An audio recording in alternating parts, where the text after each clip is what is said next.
We are back with our podcast to talk a little bit about the recruitment campaign that the Revolutionary Communist Party is running. So I'm here with Lotta, our national organiser, to discuss that. Now, we've talked about it a lot, but just to put everyone in the picture, obviously we are generally in a period of very sharp turns and sudden changes. There's a lot going on politically, socially, economically, and there's a lot of anger. Life is difficult for a lot of people, and people are looking for an alternative. They're looking for some way to make life better. From the left-wing point of view, there's a massive vacuum, and there is no one putting anything forward that people can really pick up on. And we in the Revolutionary Communist Party are realistic and realise that we are too small to fill that vacuum at the moment. At least only, if we can fill it, it's only in a very small and partial way. So our biggest task as the RCP is to grow, is to get bigger. And that's why at our annual Congress that happened, when was that, last month, about a month ago, we launched a recruitment campaign to run for about 3 months up until the end of July.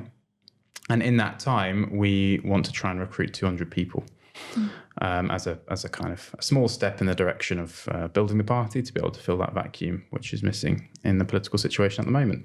So, Lotta, obviously you have been following up with that campaign. Do you want to give us an update how it's going?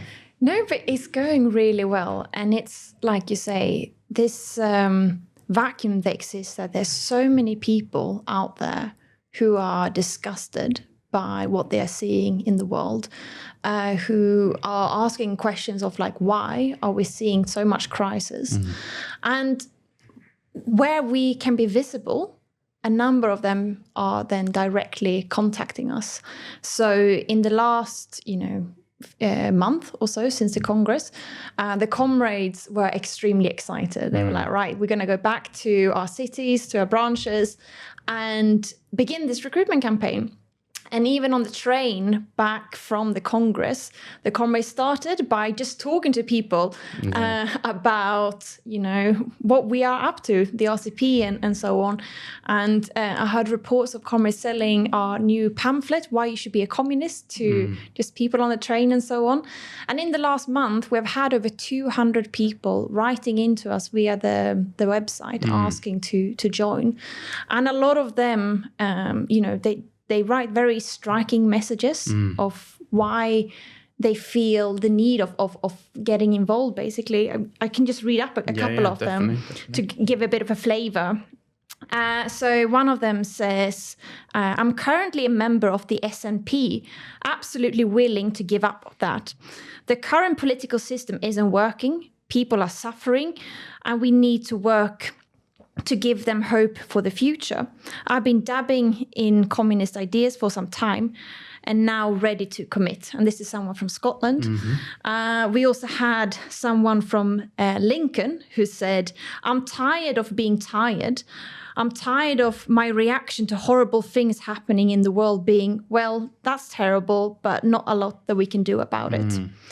Then we have someone from Worcester. Is that how you say it? Worcester. Worcester. Oh, Jesus. Anyway, he says, been reading a lot of theory and history, was previously a member of Labour, but now I'm interested in putting my understanding into action. And another one from Durham says, I read the Communist Manifesto and I want to learn more about communism. And that's the thing, these are the messages we're getting in, over 200 of them. What a lot of people raises are that they have a big sense of, being very anti-capitalist, want some sort of change, revolutionary change, understand that you can't patch this system up. They are angry about the economic injustice, and they also have a very urgency to kind of deal with the questions such as like Palestine, climate change. A lot of people raises the fear of right-wing populism and fear of fascism and all of these things. And they want to be politically educated. And many of them understand that they want to learn about why we are seeing all of this. And they want to put their ideas into action, basically. And that's why they turn towards us, basically. Yeah, and I think actually, those things, those ones that you read out, and there's a lot more that we've published on our social media of the kind of messages we're getting in. it gives you a picture of what kind of people are in the RCP, because this isn't just the 200 people who have written in over the last month asking to join. This reminds me a lot of previous recruitment campaigns that we've run where we got similar messages, people saying the same sort of thing. Yeah. What you see is the kind of person who is applying to join the RCP and who is actually joining is the kind of people who have a very broad range of political interests. They're not just the kind of political hacks that you get who are interested in a career in Westminster. These are people who want to understand the world and try and change it. And that is what the culture is like in the RCP. It's people who are trying to get to grips with revolutionary ideas, political ideas, and how they can actually be turned into a weapon to change the world. And that obviously is why, I mean, you mentioned earlier about these pamphlets that the comrades were selling on the train on the way back from the Congress. That's why we've published that. It's a pamphlet by Fiona Lally called Why You Should Be a Communist. And I think that is quite a strong weapon for the building of the RCP in this particular period, because Fiona wrote that pamphlet because she realized that there is a lot of it is actually based on her own journey towards communism, if you like, and our own process of radicalization through a whole series of things, through obviously the austerity of previous Tory governments, and now of course the Labour government, but going back a bit, the Tory governments, and then the Black Lives Matter movement, and the Fridays for Future, the climate change movement among school children, that sort of thing, and also the failures of Corbynism and that whole movement in the Labour Party. All of that, it does obviously, and this comes out in the pamphlet, it explains the need for revolution and the limitations of reformism. And also then it's able to answer some of these questions. Like a lot of people, the people who are listening to this podcast, some of them might be members of the RCP, some of them not yet, but thinking about it perhaps, others just interested. But anyone who's tried to talk about left-wing politics, socialism, communism with maybe some people who are less convinced or skeptical, there are certain myths and certain ideas around socialism and communism that always come out.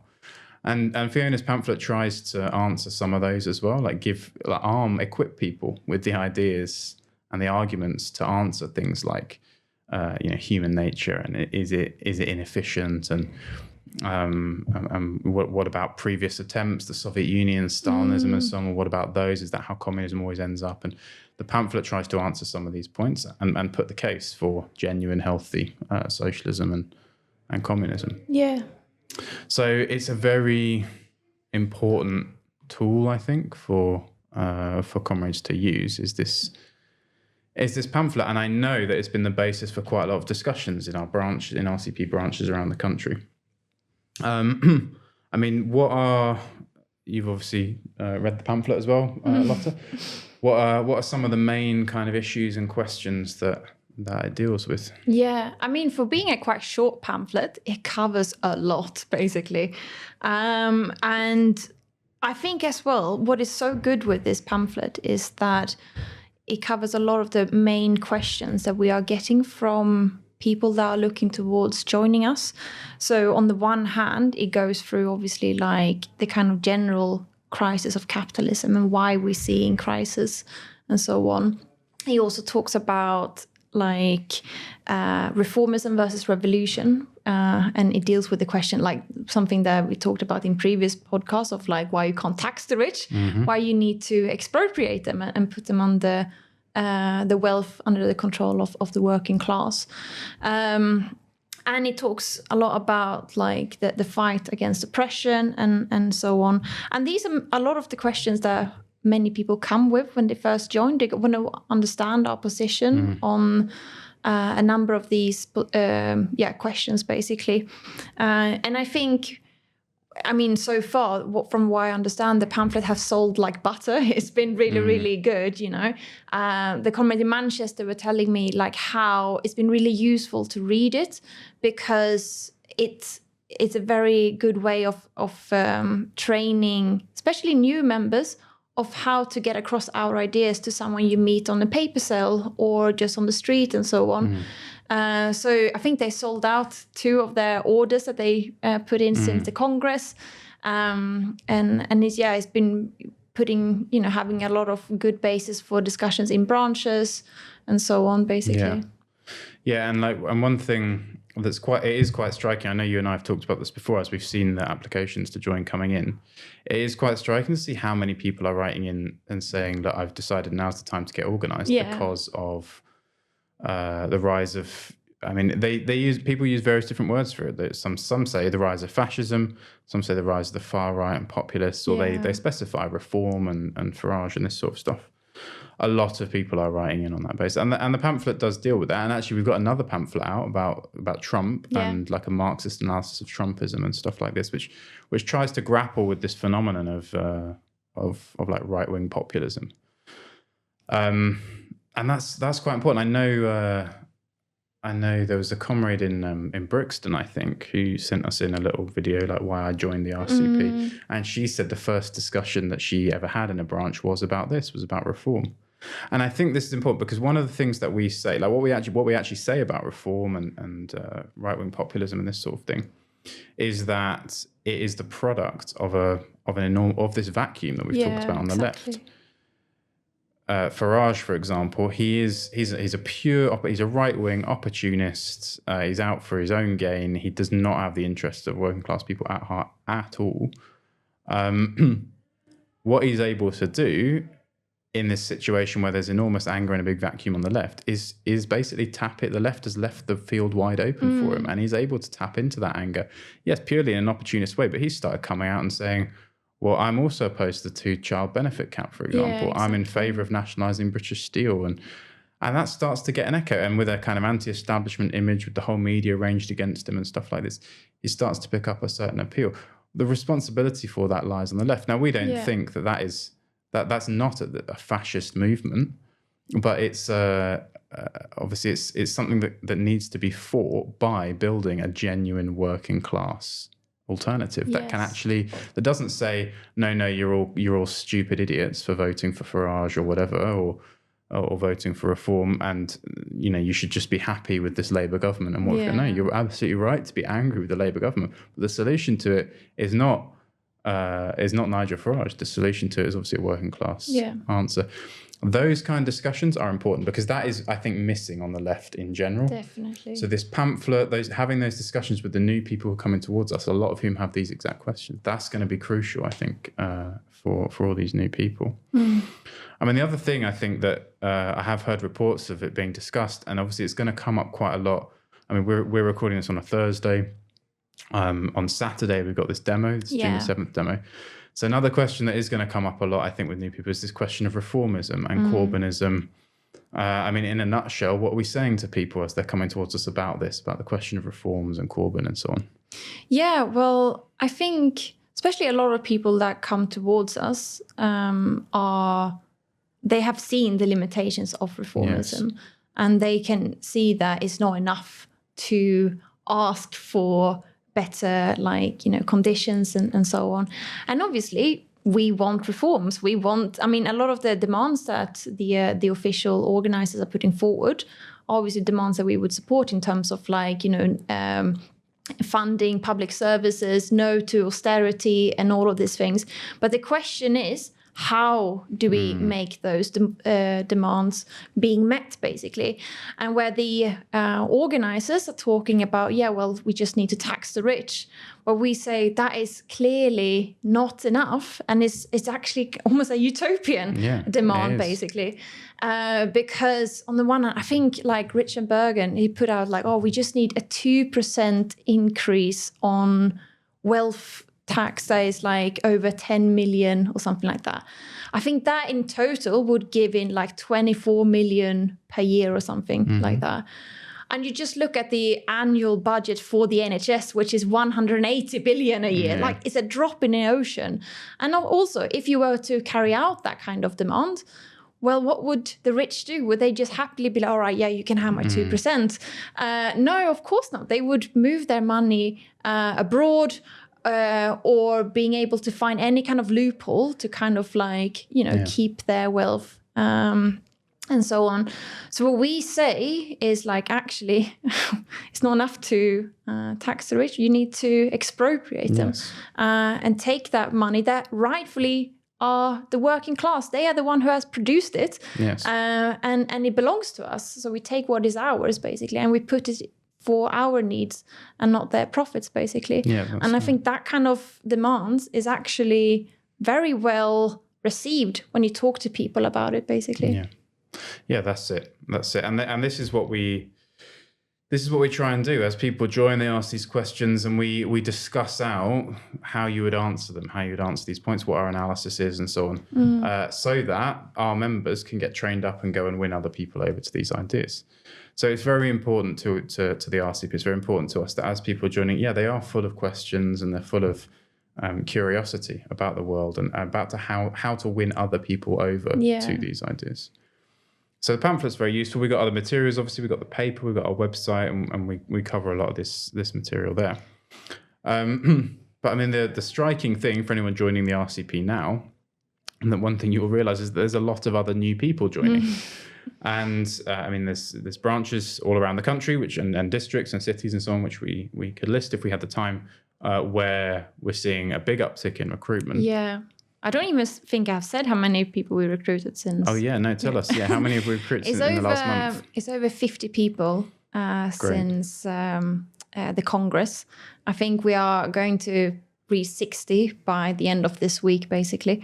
And there's a lot of reports about people who has agreed to join, who are in discussions of setting up the membership sub and all of this thing. Yeah. So I think we are definitely going to be able to reach our target, basically. Yeah, I mean, that's it's a target of 200 people by the end of July. Seems entirely possible. Over 50 recruits in a month is, I would say, a massive step forward, and is the first month of the campaign. Obviously, with these things, they accelerate towards the end. Yeah. So, that is an extremely strong start, and that is the hard work of all the comrades in the branches. But yeah, there's certain branches which are really exemplary in the work they've been doing. I mean, Brighton is a good example. I think there have been 5 new recruits in that branch since the Congress, and 4 of them are directly people who have written in because they've seen the recruitment campaign, and the comrades have been very visible and so on. And the branch in Brighton has gone from 9 to 14 members as a result, and that's great. 5 recruits since the Congress. But I think the comrades have had about 20 people write in applying to join. Yeah. So obviously it takes time to get someone kind of fully clued up about what it is they're joining and integrated properly into the branch. So they'll work through that list of 20.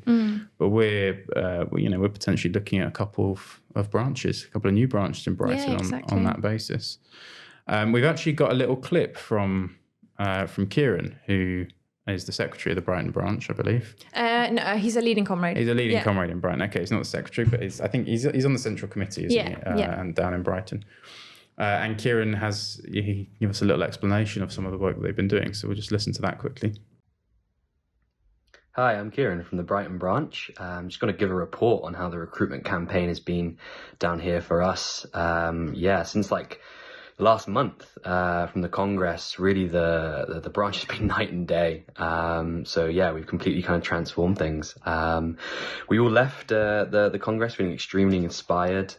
We clarified our perspectives and the situation in Britain, and we were ready to kind of get out there and connect these ideas to people and find that layer that are angry and looking for a solution. We were kind of surprised, I think, and a little bit shocked at how effective the campaign was right from the beginning. We kind of had committed to coming back to Brighton after the Congress and making ourselves as visible as possible. What we did was we had these kind of open meetings, we had stalls, we just made sure that there was no way that you could walk through Brighton without knowing that the RCP was there and that we were building for revolution. And this meant that we had, in the first week, 10 write-ins, and I think it stands now at about 24 people have written in to us to say that, they are angry at capitalism and they want to do something about it. And it was amazing, the kind of write-ins that we got. There's a few in the paper, actually, that were really great. The amount of things that they listed, some of them were really long, and they were kind of outlining all the things that they hated about capitalism, everything that was kind of pushing them towards more revolutionary ideas. And all we had to do was firstly call them up as quickly as possible. We made this group chat where we just like throw in all the write-ins as they came in, and comrades would pick them up and then phone them up and have conversations with them, kind of like going through what they said in the write-in, matching their energy and matching their tone, which was without a doubt like revolutionary. But like kind of linking it all together. You know, they might talk about the issue of militarism or war or oppression or whatever, but you know, it was us that then could come in and say, yes, all these things are bad, but the root is capitalism, and if we want to do something about it, then you need to help us build a revolutionary party with the right ideas capable of overthrowing that system. And this, you know, without a doubt, got a kind of a great response from people. And it meant that I think at the beginning we were about 7-8 comrades, active comrades in the branch. Within the first month up to now, we've recruited 5 people, which has obviously catapulted the branch. And we set ourselves a target at the beginning after the Congress with that enthusiasm of doubling the branch. And we're well on our way to that, which is obviously amazing.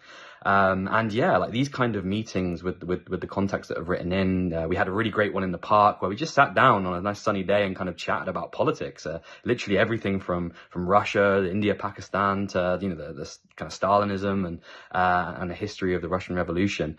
And we just kind of like, answered the contacts questions basically. And I think it's this fundamentally that meant people were willing to join and kind of, jump into the work and get involved themselves. And I think, like more than anything else, this came as like a massive shock to us. I think we were expecting, people to write in and to kind of apply to join the RCP in Brighton. But, like the volume of people that came through really like, for the branch, it was like, oh, we need to actually look inward a little bit and make sure that we are ready. We understand the perspectives ourselves, and we're kind of, we're prepared to kind of bring these people in, not only just to recruit them, but also to consolidate them, right? To turn them into people that are kind of building and kind of active and energetic themselves. And this has been, the big lesson, I think, from Brighton.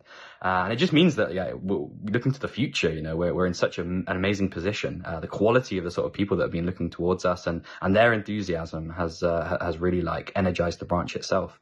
And we say that, with these people that are coming in, there's no reason why they can't get out and start, like having contact meetings and talking to people that are also interested themselves. We say, a lot of the time, these kind of people who have just joined are actually the best people to talk to others about why they should join, that's kind of fresh in their minds why they joined a revolutionary party and why others should too.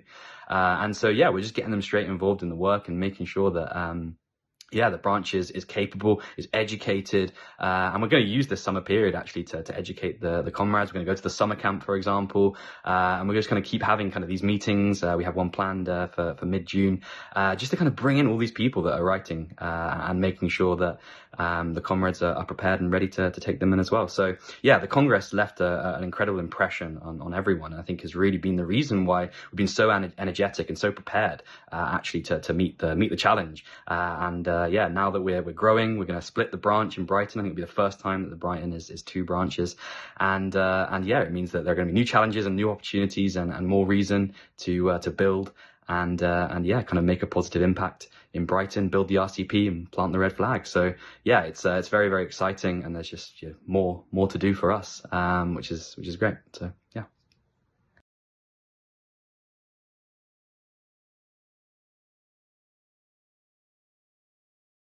Okay, I mean, that. I think that covers a lot of quite interesting points and things for all the other comrades around the country who are building branches to think about. And for those comrades who are not yet members, maybe they listen to the podcast, but they're not yet members, that gives you an idea of some of what we're trying to do in the branches, like how how the RCP actually functions and how it builds. Because I think, what you see there is some of the effect of the Congress, first of all. These big events that we have, they do inspire people and they encourage them to get out and build and so on. But then also it's having a campaign, it's having stalls and being visible, as visible as possible, getting our name out there and so on. He covers that extremely well. And it's a bit, the whole campaign needs urgency. Yeah. I think that's a crucial point that comes out of some of what Kieran said. We're not just meandering along. We've got a job to do. Yeah. There is a certain urgency that is not created by us, but created by the political situation. We have to grow. We are not big enough. That's quite clear. Yeah.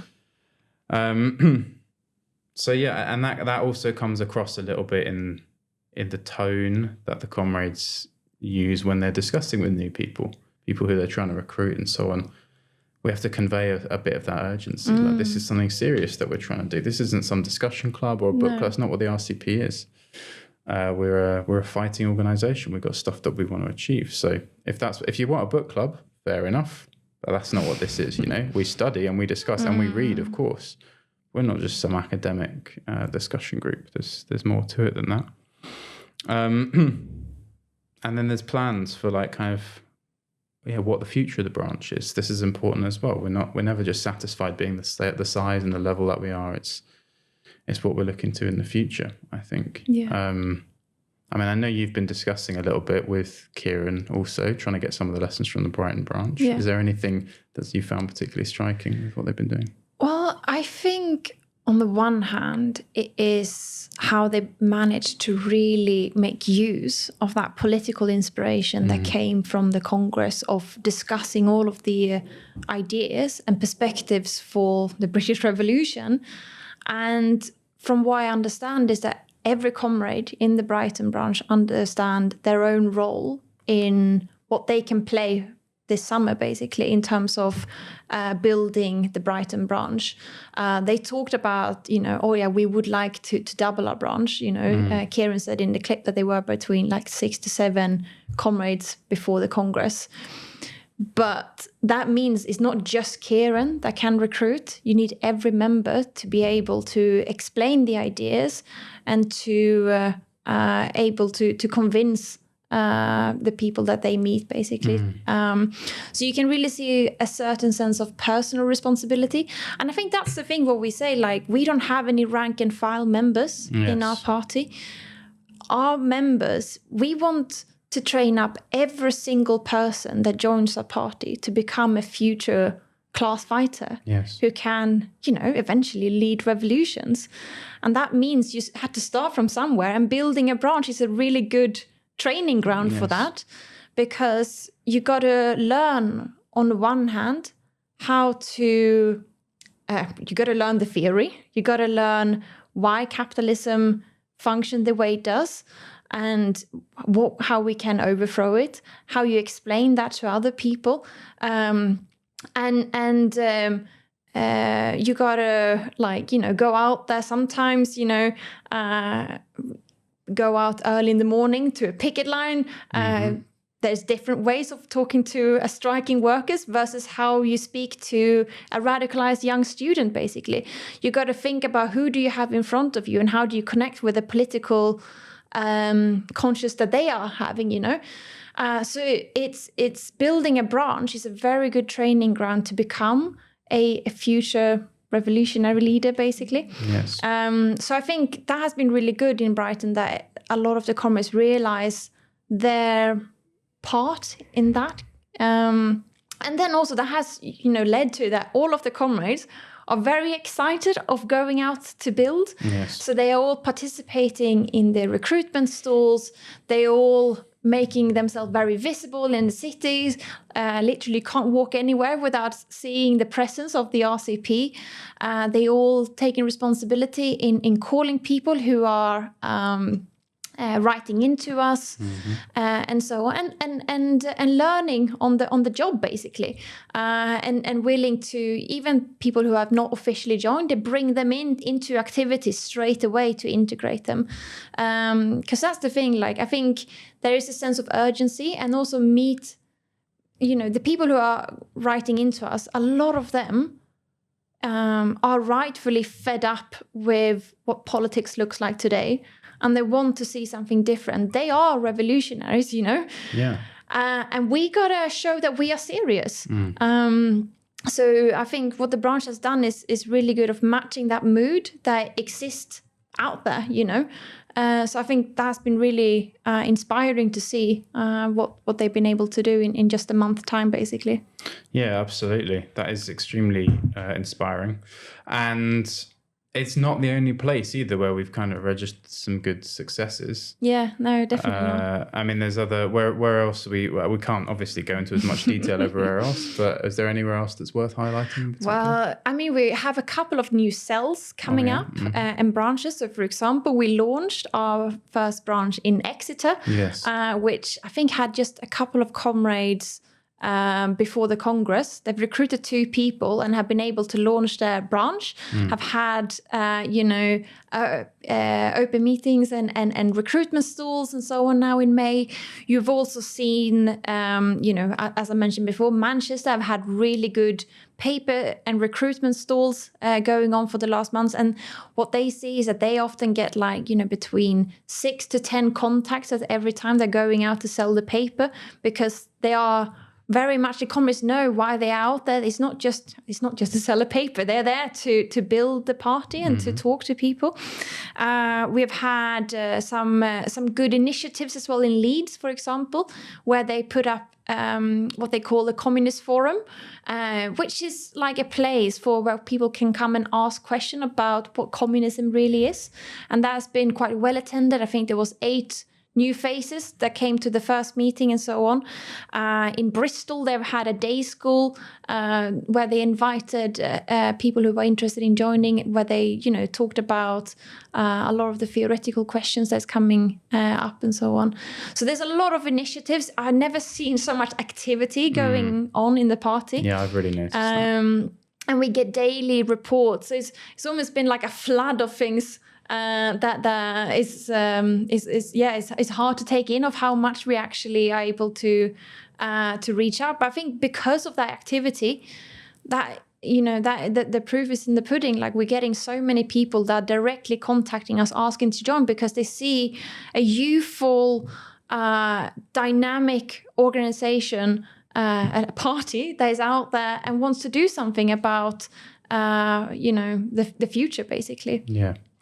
Yeah, and I think our strongest asset, basically, as a party, and the reason people look towards us and what motivates and inspires the comrades to do their activity in the first place, is our political ideas. And that, we're thinking a little bit like I suppose that's the theme of this podcast, is what is it to be a member? What does it mean to be a member of the RCP? And we've talked about the fact that the kind of people joining are the ones who are curious about the world, who are looking for answers and ideas. Often they are obviously quite youthful, quite young people, and they, there's lots of new people joining. So the branches are all quite fresh and new, and dealing with the kind of entry level questions, if you like. But yeah, I would say the main thing, the reason for the existence of the RCP is our political ideas. That's the main thing that is attracting people, because we have a very clear aim, which is the overthrow of capitalism, and a very clear set of ideas. That is Marxist ideas, the ideas of Marx, Engels, Lenin, and Trotsky. And it's the idea that, as I say, overthrow capitalism. There is no solution to the crisis that we face on the basis of capitalism. Certainly no long-term solution. Might be under the pressure of an enormous movement and big events and so on. There might be small piecemeal reforms that could be won here and there. All for that, wherever it's possible. But in the long term, in the big picture, capitalism has outlived its usefulness, and it needs to be overthrown. And that, I think, is the starting point. Like, what is it to be a member of the RCP? It's to understand that we're not going to get very far as a party if we're not agreed on that point, I think. So it's opposition to reformism, and it's for revolution. And these are ideas that Marx himself explained, obviously, and they're developed. Marx and Engels explained and developed by Lenin and Trotsky. And so Marxist theory, in that sense, is our guide to action. That's the starting point. So to be a member of the RCP is to study Marxist ideas. That's the real core of it. But obviously, it's then to try and connect those ideas with the real world situation. And that is something that can be quite complex and difficult to understand. What is going on in the world? Why is there a war right now in Ukraine? What about these movements that have taken place recently in Greece and Serbia, for example? What is the significance of those? And even on a world scale, like what is Trump's policy? This policy of tariffs, from an economic point of view, what is its impact going to be? And why is he pursuing it? And how did Trump get elected in the first place? What does that represent? And what does the future hold for the US? What does the future hold for the conflict between the US and China, for example? And where does that leave Europe? And what does all of this mean from the point of view of, for example, militarism and spending on the arms economy? And what in turn does that mean for spending on welfare and the life and livelihoods of millions of working class people all around the world? But obviously, specifically, we are based here in Britain. And what does it mean? Where does this Starmer government fit into that, in this changing world situation? And what do his policies mean for working class people here? All of these things are things that we have to grapple with, and we have to understand and discuss that and debate, and there'll be different ideas sometimes. Because that all determines our policy as communists. How do we connect? It's not enough just to go around and sort of recite the Communist Manifesto as if it's the Bible. We have to take those ideas and that method and then apply it to the world as it is today. And that, I would say, is the bulk of the work of the RCP at this stage. That is the bulk of what goes on in our branch, is that it's trying to understand the world, trying to teach a new layer how to approach these kind of questions and apply Marxist theory to the real living situation. And then once we kind of grasp that, it's to understand the motor force of history, the class struggle and revolutions, and how revolutions happen. I mean, how would you answer that, Lotta? This is obviously a question that comes up sometimes, especially among newer people and people who are looking to join. Well, what actually, you say you're revolutionaries, what actually is a revolution, and how would it happen, and what would that look like? Well, there are some people that mistake what it means to be a revolutionary is that you actually plan the revolution, which is like sometimes you see where it's like, all right, we are the ones who's going to, kickstart it and so on. And that's not really our role as in the RCP. We won't start a revolution. We can't say, on Thursday, let's go down to Parliament Square and Parliament Square? No, wait. Yeah. I mean, if you were going to plan a revolution, that seems as good a place as any. Yeah. Let's go down to Parliament and take it over. Obviously, that's not how it works. For us, a revolution, it is when the masses, when working class people, when the absolute majority are coming to the stage of on history, like when they are realizing their power that they have in society and take that power, And we've seen those revolutions taking place time and time again, and it hasn't been started by a small group of people. It's often the system itself that forces people out, because we often say that consciousness is quite of a conservative thing. Like most people try to go on with their daily life, and kind of like have their fist in their pockets and just, as long as I can put some food on the table, as long as I can pay the rent, and kind of close their eyes to what's happening in the news because things are horrible and all of these things. Yeah.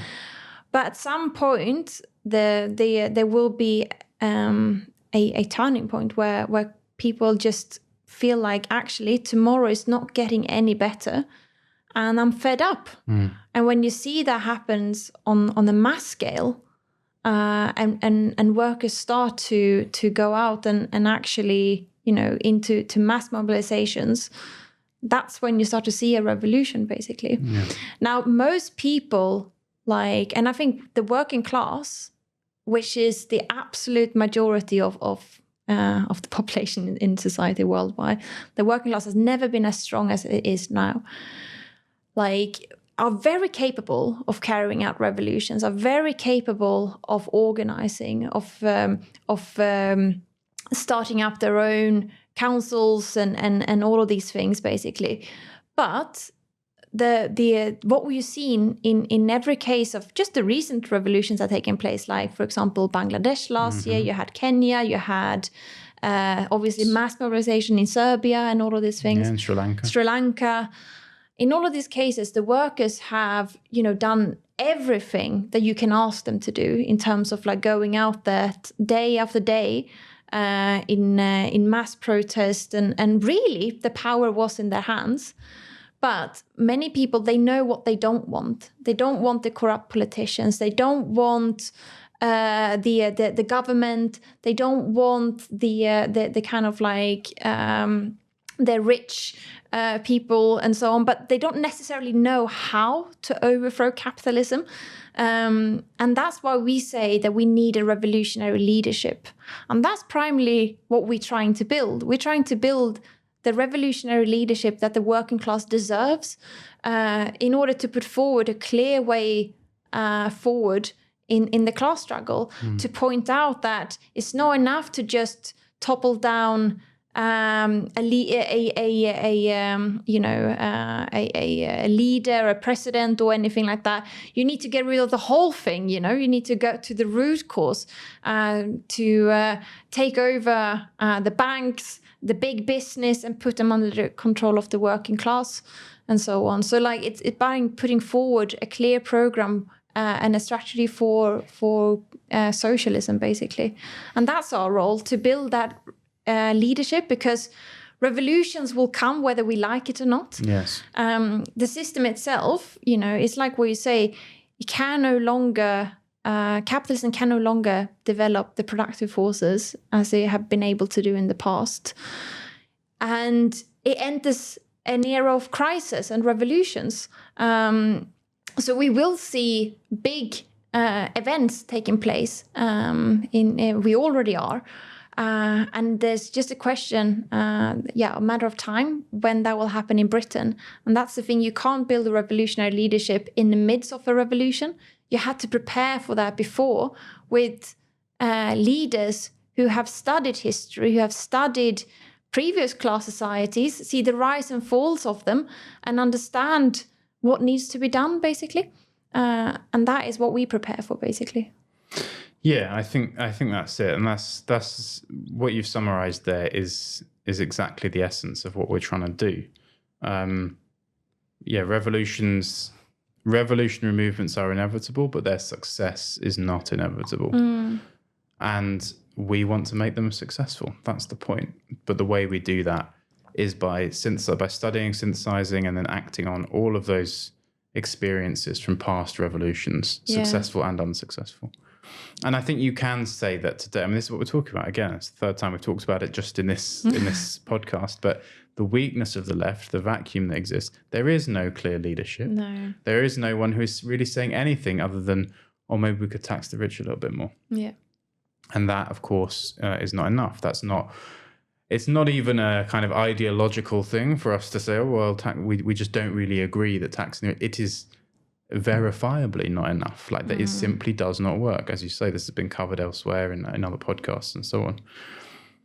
So yeah, we need to train people who are able to make those kind of arguments and to fight for the leadership of our ideas in the working class movements, which are happening now, but like in Palestine, and then this demo called by the trade unions on Saturday, but obviously are going to happen on a much greater scale in the future. So this is the point, and to come back to the point, this is what it is to be a member of the RCP. It's to study the ideas, to understand the history, and to educate a wider layer of people in that. And at this particular moment, we're too small to be a member of the RCP. Is to build it. And what we have for that, and the main tool that we use, actually, we've got this pamphlet, and that's extremely good. We've got podcast, website, and so on, but the newspaper is central to all of this for us. The paper we often refer to it as the scaffolding of the party, but it contains all of our ideas. It's a fortnightly paper that we have, and it's a selection every fortnight of different articles covering the main questions that are coming up, with a centre page that's typically quite theoretical. Yeah. I know for a fact that this is the basis of many branch discussions, political discussions around the country. And it's also the basis for meeting new people, having public stalls where we sell the paper and hand out leaflets and sell pamphlets and so on, talk to people about the ideas contained in the paper. Yeah. It's the basis for growth and recruitment. I mean, we've heard a lot of reports of branches using the paper as a recruitment tool in the last period, I think. And that's the role, that's the job of the paper, that's the job of selling the paper, that's the job of RCP members to do that. And then obviously all of this takes resources to build an organisation, a party capable of doing the things that are required.